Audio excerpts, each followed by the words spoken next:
Glad to have you here with us on the Retirement Solution with financial advisor John Hicks, who is ready to share some knowledge and information with you when it comes to the thing that I appreciate is what a nerd you are at all times. I love that. Yes, I love I the am. nerd, the inner nerd that lives forever and ever on in your heart. If you ever see John on a beach vacation, trust that he will have, I'm not kidding, at least 3 or 4 books about economics or finance in his beach bag. That's what he takes to relax by. There is sad truth to that. I love it, though. I need people like this in my life. We all do, because it's getting more and more complicated to figure out financial circumstances. And then President Trump, the White House administration, obviously making a lot of moves.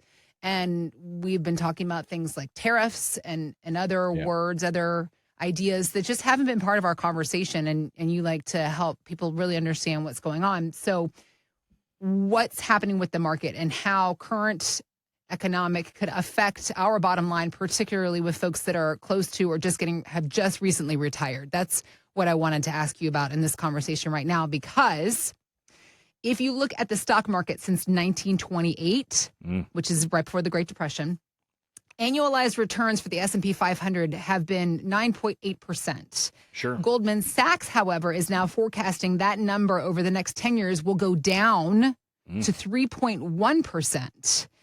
And these next 10 years are obviously vital for the group of people that's going to retire, the new retirees over this next 10 years, John. So what do we need to be thinking about then in this space with these kinds of numbers? What's the danger of a low or a negative return for retirees in their early years of retirement? Yeah, so it's really interesting because I know that I do the same thing. You know, when I'm looking at evaluating investments, it's kind of like, hey, you know, what's done real well? Let's look at, 1 year, 5 year, 10-year numbers, whatever it is.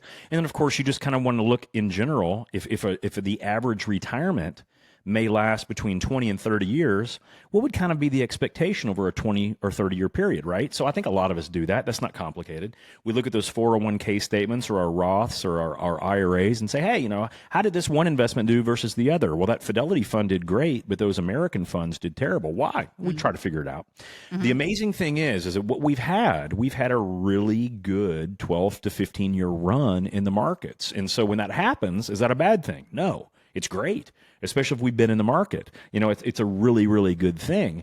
But what does that mean, though? What does that typically mean? And, of course, Goldman Sachs came out with a study, and actually it's supported by the Stern School at NYU. Now, this is typically the information I look at. I kind of want the academic version to kind of get a gauge of things. So when you look back, because this was done since 1928, okay. The Goldman information. When you look back at the Stern Business School, it does the same thing. It went back for the same period of time. And what I wanted to know, number one, what happens when you do have a good rip-roaring period? Does that mean that the market falls after that? If it's going to average a certain amount, how does that typically happen? And what we've seen in the Stern School verified this. So since 1928, there have been 7 10-year periods. So when you think about that, 7 10-year periods where the stock market did average 3% or less. Now, for most of us that are listening to the show, one of them is very apparent. They called it the lost decade. Yeah. That was after, of course, Reagan did his tax cuts in the 80s. Bush came in the very tail end in early the 80s, early part of the 90s. And then we had the Persian Gulf War. But then from that point in time, when Bill Clinton won, the market, because of the tax cuts of Reagan, because of the advent of the internet, we had all of this .com stuff. We had all of this technology that was being developed. We had the market go crazy up. It went from 1992 all the way to 1999, almost straight up. It was kind of crazy. Yeah. During that period of time, the stock market averaged nearly 20% a year over that period, which was wild. Unbelievable. One of the greatest periods that we've ever seen in modern history. Now, what happened, though? Now, it didn't have to necessarily fall apart the way that it did, but if we all recall, 1999 was kind of the top. In 2000, things started going a little weird. So when the stock market started going down, why? Well, because they started saying, well, things like petrocks.com shouldn't be worth $1 million or $400 million. You gotta bring that one up. I know. And they started paying it. People started paying attention. It's like, whoa. What do you mean that company has never made any money, but it's trading at a really expensive valuation? So the point of this is, guys, is that when the market went so far up, it fell apart. And of course, we did not have Fed intervention during that period of time. We had not started printing money to throw at the market. We learned that later, okay? But during that period, the market went down for 3 straight years, 2000, 2001, and 2002. The market got punched in the face for 3 straight years. Yeah. Nothing but carnage, red ink every single month. Every time you looked at it, you had $1 million by the end of it. If you had had just the S&P, you'd have been down over 50%.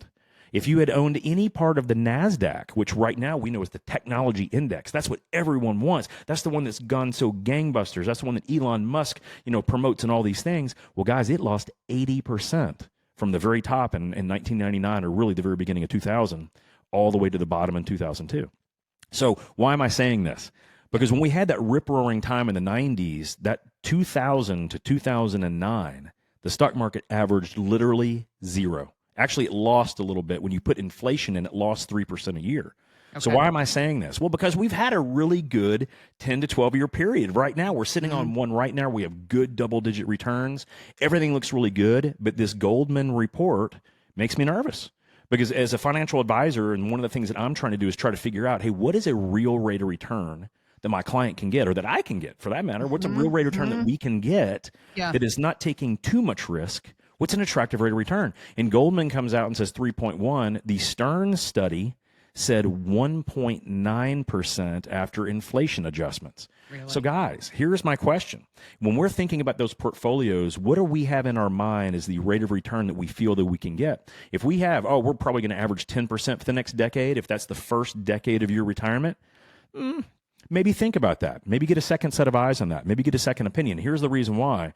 Because there are ways right now, today, where you can lock in some really good returns, like 5.5% or 6%. I saw 6%, the security on the downside, right?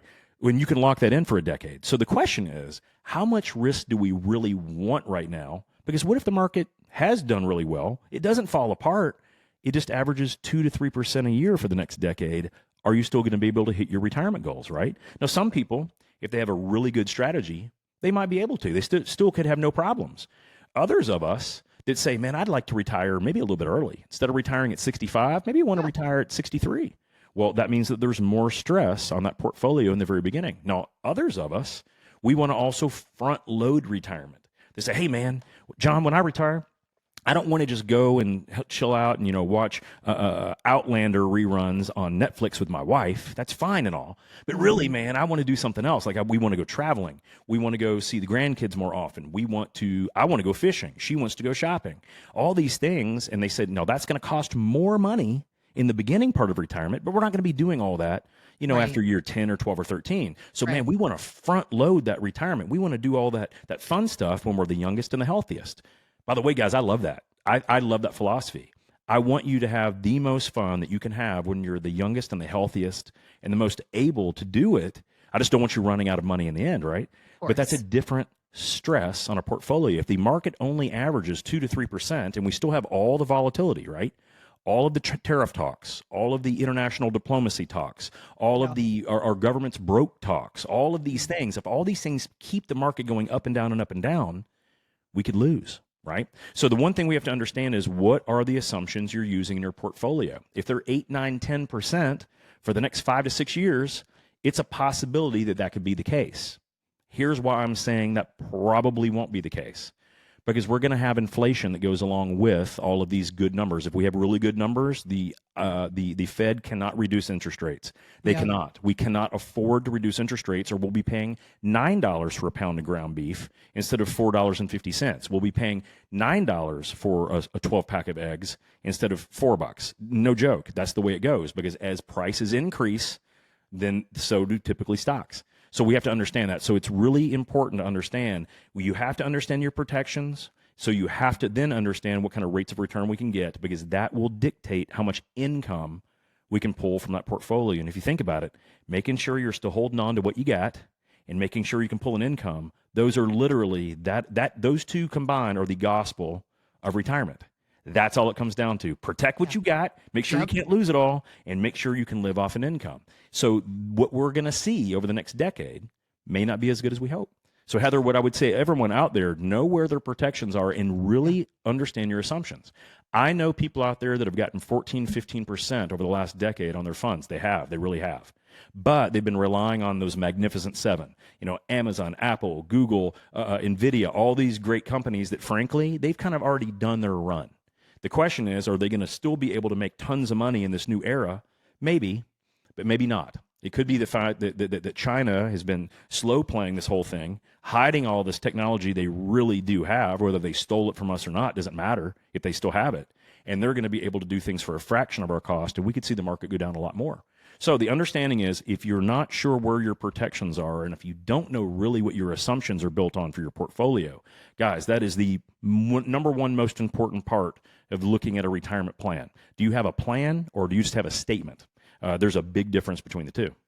You talk about protections, understanding your assumptions. I would add a third to that, knowing what your opportunities are, because Absolutely. that is an ever moving, ebb and flowing situation. And so understanding current opportunities with higher interest rates, with inflation, with market volatility, there is always opportunities. So understanding what those are for you specifically is obviously a very vital part of a healthy retirement portfolio. Obviously, opportunities that you are ready to show with and for people. So if you have questions about this, seeking opportunities, no matter what the market's doing, no matter what tariffs are implying on your savings and investments, no matter what kind of risk is out there, let's get to work helping you figure these things out within your savings portfolio, a customized plan for you. Visit us at retirementsolutionshow.com. We also have links posted in the show notes. Again, our website, retirementsolutionshow.com.